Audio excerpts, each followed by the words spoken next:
Why, in a world brimming with diverse religious beliefs, does China claim to be an atheist country? This question is a bit like asking why the Queen of England insists on drinking tea, or why kangaroos can't stop hopping around. It's a bit of a head-scratcher, isn't it? Here we have China, a gargantuan powerhouse of a nation steeped in thousands of years of uniquely rich history and culture.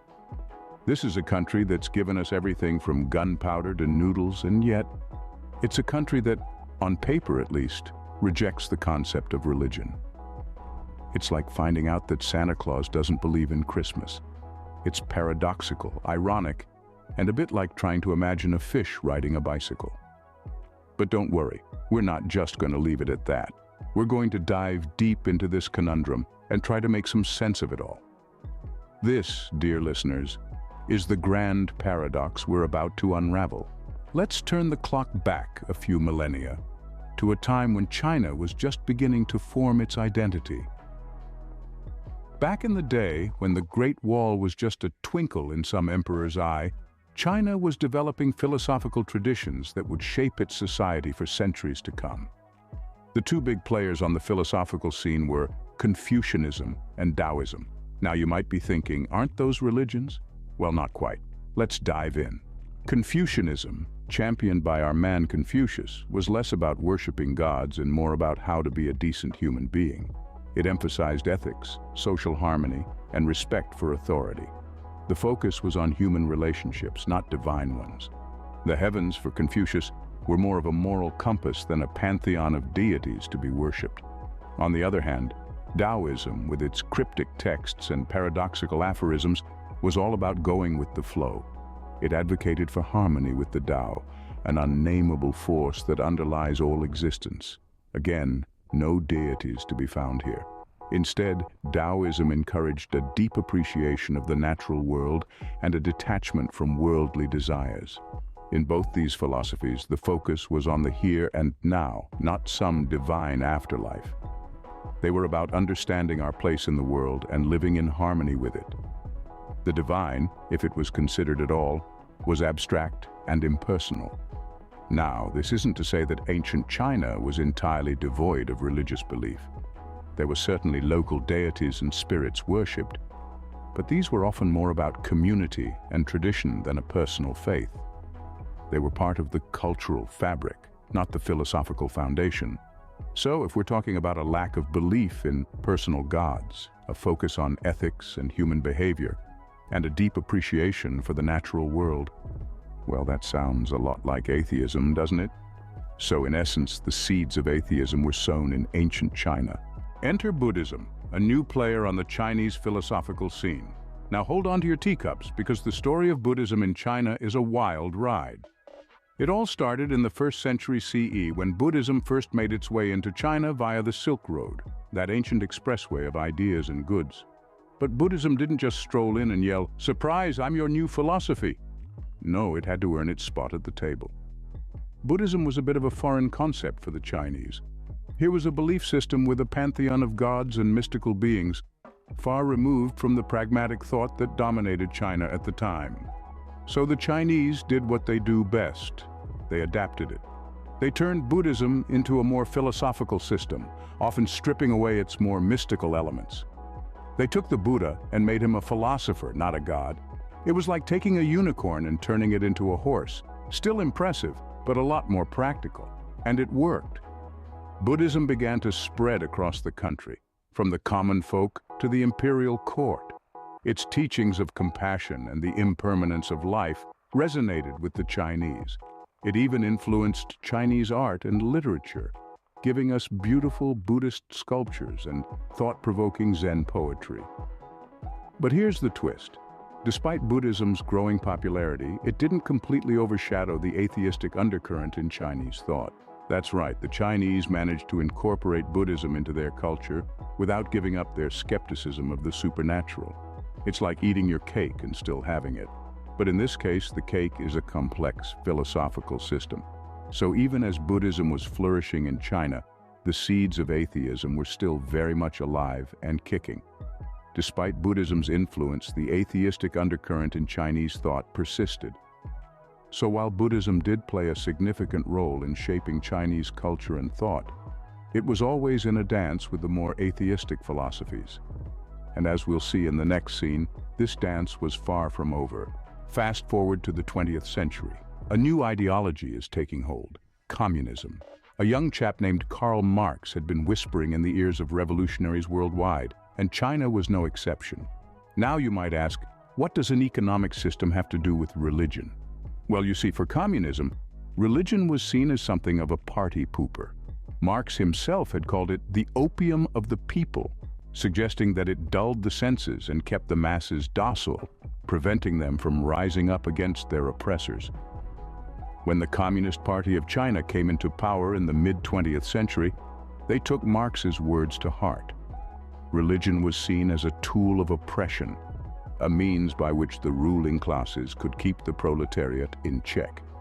So, in the spirit of giving power to the people, the party decided to promote atheism. And it wasn't just about power dynamics. The Communist Party believed in a materialist worldview, one in which the supernatural had no place. They argued that religion was a distraction from the real issues at hand, the economic and social struggles that defined life in the 20th century. But let's not forget, this was a time of great upheaval in China. The country was trying to find its footing after centuries of imperial rule, and the Communist Party offered a vision of a new China, one in which the people were in charge. And with that vision came a rejection of the old ways, including traditional religious beliefs. The government launched campaigns to promote atheism, encouraging citizens to abandon their religious beliefs in favor of communist ideals. Temples were closed, religious texts were destroyed, and those who clung to their faith often faced persecution.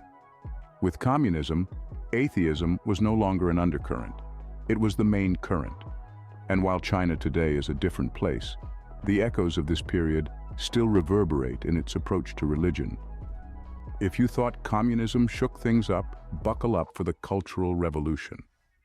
This period, roughly between 1966 and 1976, was a time of great upheaval, chaos, and yes, revolution in China. It was a time when Mao Zedong, the then leader of the Communist Party, decided that China needed a good old-fashioned shake-up to rid itself of old traditions, old ideas, and old habits. And when Mao said old, he wasn't talking about your grandmother's vintage porcelain collection. He meant the vestiges of the past, including religious practices and beliefs. You see, he saw religion as a relic from a feudal society, an obstacle to pure, unadulterated communism. So, he did what any reasonable person would do in his position. He banned it.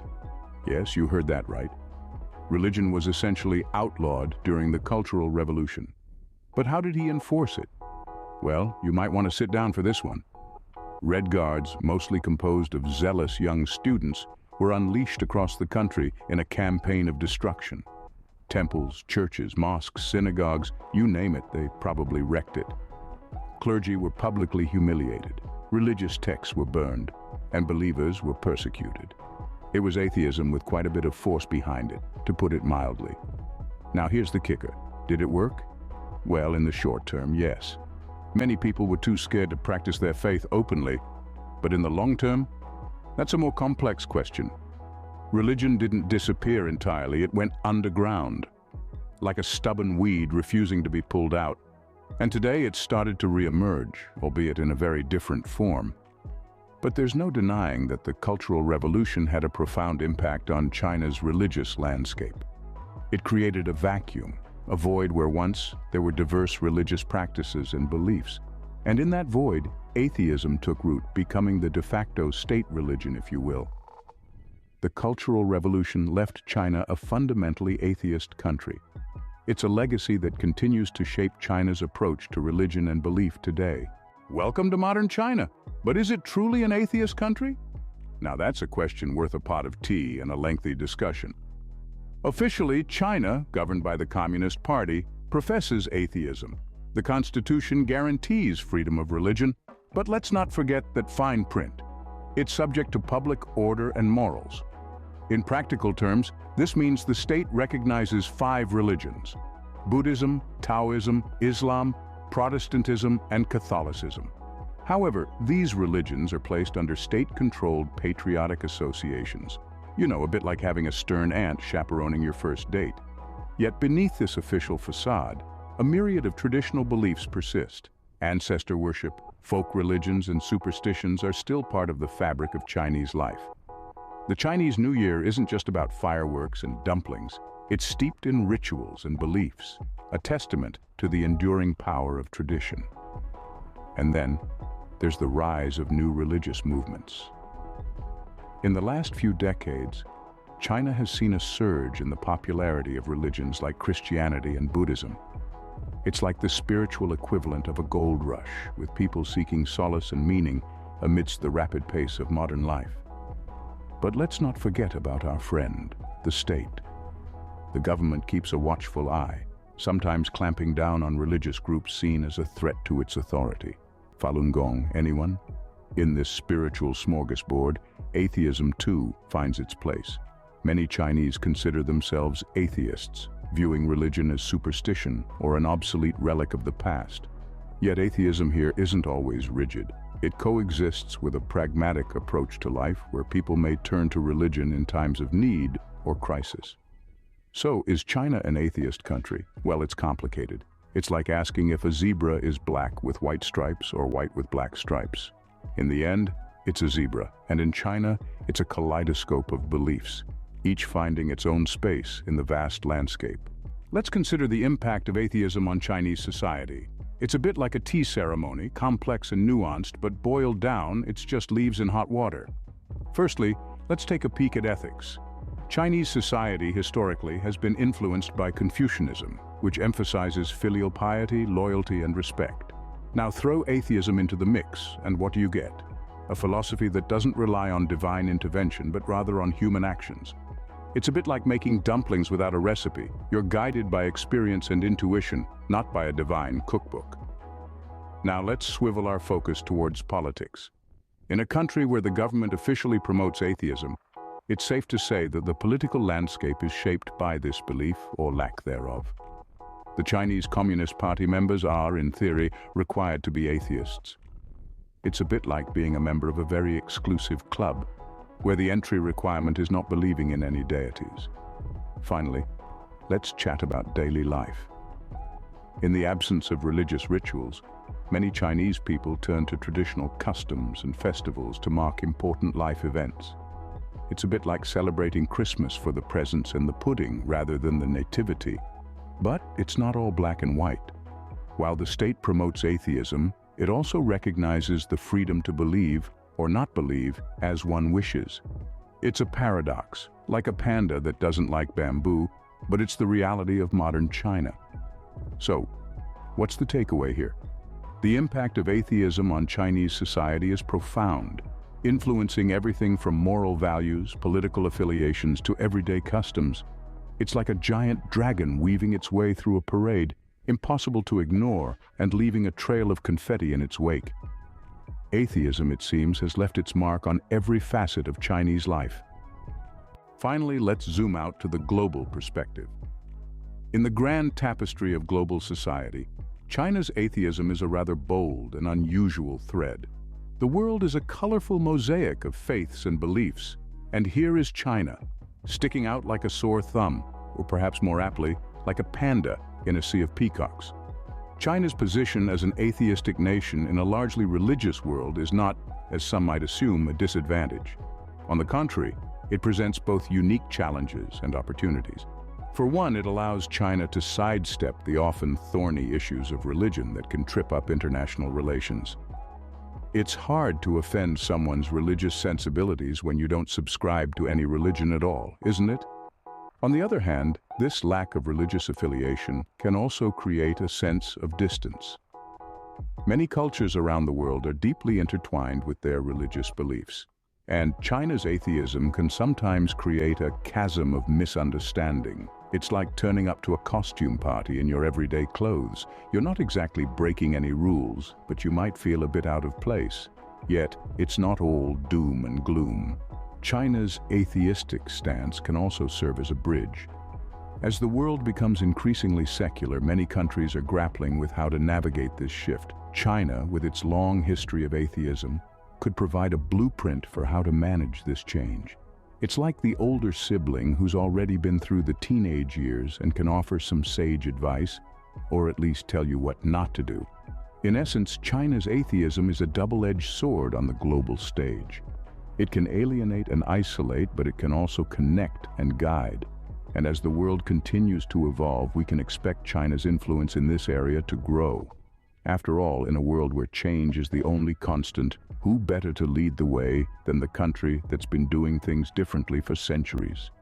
In a world of believers, China stands out as a beacon of atheism. Let's return to our original question. Why is China an atheist country?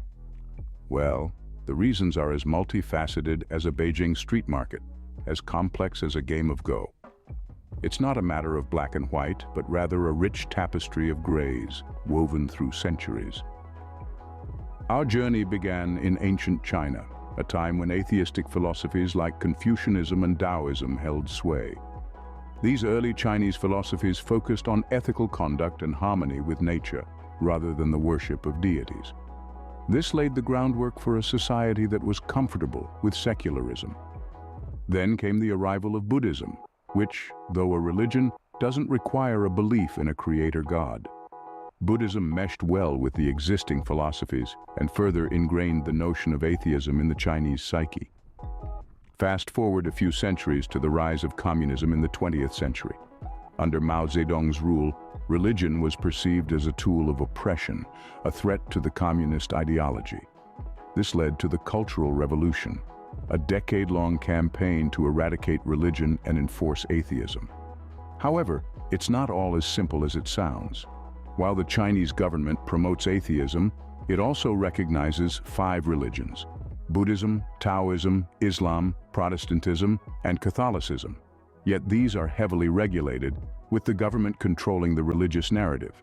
But let's not forget the impact of atheism on Chinese society. With no religious affiliations, the Chinese people have cultivated a unique social fabric, one that values harmony, respect, and collective welfare. This has shaped China's global image as a country that prioritizes societal order and stability.